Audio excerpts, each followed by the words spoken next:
Sign up now and pick your own perk. Sign up for your TVG wagering account and pick between 2 exclusive perks. Get either 3 months free of race replays, wagering services, and ultimate track video, or get a $100 cash bonus. Join the fun. Sign up at TVG.com or call 1-888-PLAY-TVG. Hello everyone, it's your old pal Mike, welcoming you back to Horse Racing Nation's exclusive video series we're calling the Derby Trail Prep Recaps.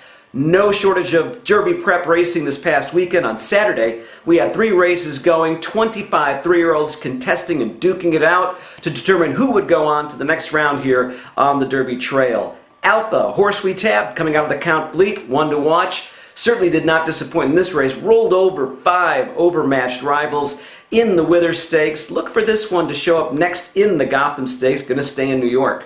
Now the Sam Davis Stakes, that came up as a very good betting race. We tabbed the winner, Battle Hardened, in our play of the day, and he did not disappoint as well. Really ran a very professional race here against a sneaky good field. I look at this horse, he continues to improve a little bit with each and every race. Gotta love to see that kind of development. And there's no question this horse can get the Derby distance. Tampa Bay, March 10th, that's his next stop on the Derby Trail.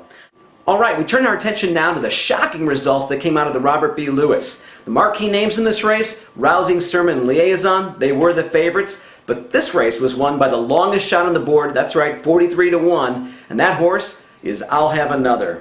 Now, for fans of Rousing Sermon and Liaison, I'm saying this race is a complete toss, and here's why. All day long on the Santa Anita dirt surface, horses of lesser caliber were tossing fractions like 21 and change, 43 and change, 44. Unbelievable. It got to this race, and in the Robert B. Lewis, the brisk pace numbers came back as such. In the first call, I'll Have Another ran a dawdling first call pace number of 77. That is just walking, folks. It really wasn't that much better at the second call, where he got an assignment of a 90. For all intents and purposes, this was an all-out sprint race for the final 3 furlongs. And guess who won it? A sprinter. So that does certainly make a lot of sense. As they now move on, probably most of these will be back at the San Vicente. You're going to see a whole different race shape and a whole different race setups. So don't count on I'll Have Another to repeat here, and favor horses like Rousing Sermon, and of course Liaison, who clipped heels with Groove and Solo and was completely, of course, out of the race. Both horse and jockey, thankfully, are going to be okay. But I want you to keep an eye on the second place finisher in this race, and that's Empire Way. This horse was dead last and passed all horses in the stretch, other than the winner, to finish a game second.